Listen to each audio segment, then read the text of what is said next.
নেপালের রাসুয়া জেলায় হিমবাহ ধস বা কাদামাটি ও পাথর নেমে আসায় ভয়াবহ দুর্যোগে অন্তত 108 ভারতীয় নাগরিক সহ প্রায় 400 তীর্থযাত্রী নিখোঁজ রয়েছেন। এ ঘটনার পর আবার আলোচনায় এসেছে কৈলাস মানস সরোবর যাত্রা। বার্তা সংস্থা এএফপির খবরে বলা হয়েছে, সীমান্তের তিব্বত অংশ থেকে কাদামাটি ও পাথর নেমে আসার কারণে এই দুর্যোগে নেপালে ব্যাপক ক্ষয়ক্ষতি হয়েছে এবং কয়েকটি গ্রাম ভেসে গেছে।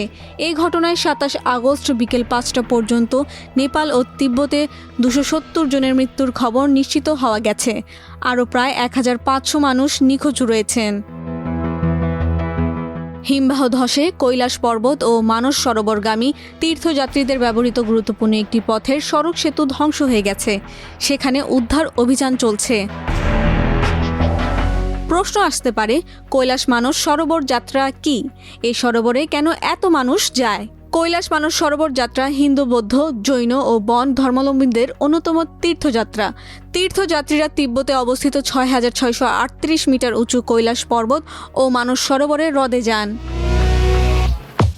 সনাতন ধর্মাবলম্বীদের বিশ্বাস, কৈলাস পর্বত তাদের দেবতা শিব ও দেবী পার্বতীর আবাসস্থল, আর মানস সরোবরকে পুণ্য হ্রদ হিসেবে বিবেচনা করা হয়। বিশ্বাস করা হয় এই হ্রদে স্নান করলে পাপ মুক্তি ঘটে। কৈলাস মানস সরোবর তীর্থযাত্রা 1000 বছরের বেশি পুরনো বলে মনে করা হয়।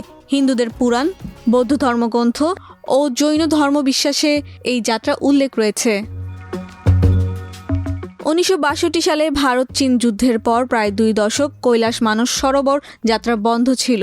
ভারত ও চীনের মধ্যে একটি চুক্তির পর 1981 সালে এই তীর্থযাত্রা আবার শুরু হয়। এরপর কোভিড-19 মহামারীর সময় এটি আবার বন্ধ হয়ে যায়।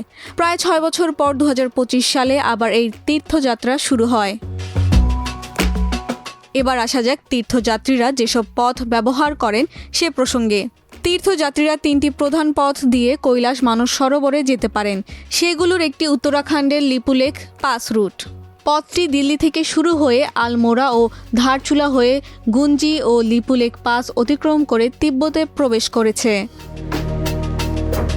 দ্বিতীয় পথটি হলো সিকিমের নাথুলা পাস। এই পথ দিল্লি থেকে গ্যাংটক হয়ে নাথুলা পাস অতিক্রম করে তিব্বতে প্রবেশ করেছে।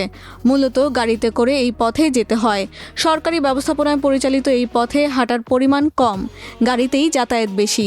ফলে বয়স্কদের জন্য এটি তুলনামূলকভাবে সহজ। তবে পুরো যাত্রায় 20 দিনের বেশি সময় লাগে। অন্য পথটি হলো নেপালের কাঠমান্ডু রুট। তীর্থযাত্রীরা কাঠমান্ডু থেকে উড়োজাহাজ বা সড়ক পথে নেপালগঞ্জ অথবা সিকিমে যান। এরপর হিলসা হয়ে অথবা অন্য স্থল পথে তিব্বতে ঢোকেন। সরকারি ব্যবস্থাপনায় পরিচালিত অন্য দুটি পথের বিপরীতে এ পথ বেসরকারি ট্যুর অপারেটরদের কাছে বেশি জনপ্রিয়, কারণ এই পথে যাত্রা তুলনামূলকভাবে খাটনিটা সহজ। দুর্গম পথে দীর্ঘ সময় হেঁটে যাওয়ার ঝামেলা এড়াতে এই পথে হেলিকপ্টারেও যাতায়াতের সুযোগ রয়েছে। যদিও 26 আগস্টের আকস্মিক হিমবাহ ধসে এ পথই সবচেয়ে বেশি ক্ষতি হয়েছে। কৈলাস মানস সরোবরে যেতে হলে ভ্রমণকারীদের চীনের ভিসা, তিব্বত গ্রুপ ভিসা এবং বিশেষ আঞ্চলিক প্রবেশের অনুমতিপত্র নিতে হবে।